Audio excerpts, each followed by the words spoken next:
I was 22. I'd been on the good end of a bad drug deal. In the wee hours of some morning late in 1985, behind a nameless restaurant in South Florida, a dealer gave me and a friend the wrong bag. I was the winner in this deal with substantially more drug than I was obliged to pass on to a friend of a friend somewhere in the Midwest. Homeless at the time, my compatriot and I ended up checking into a cheap motel in Deerfield Beach. Predictably, we used the surplus along with what we owed.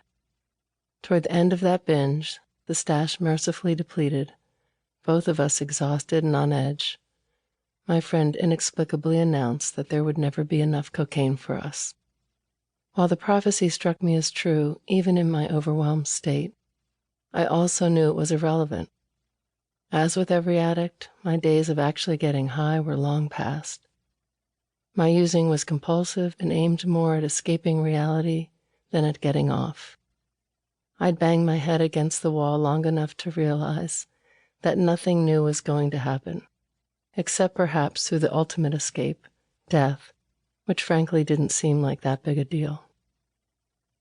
About 6 months later, through a series of circumstances rather than personal insight or strength of character, I was clean and sober for the first time in years, and therefore not quite so numb. I saw that I had a life or death choice.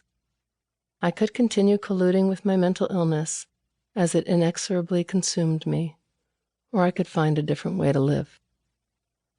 In my experience, very few faced with those possibilities choose life, and I first went with the majority. The cost of abstinence seemed too high. Without drugs, what would there be to live for anyway?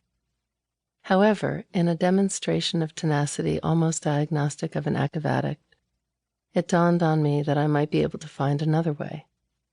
After all, I thought, I'd come through many tight situations, bad deals in condemned buildings or police stations, with or without loaded guns, and miles from anything friendly or familiar. Aware now for the first time of the medical model of addiction, I figured that my disease was a biological problem that could be solved.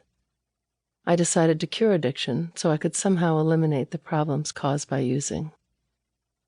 With what may seem like exceptional fortitude to some, especially given that I'd been kicked out of 3 schools by this time, I went on to get a PhD in behavioral neuroscience and to become an expert in the neurobiology, chemistry, and genetics of addictive behavior.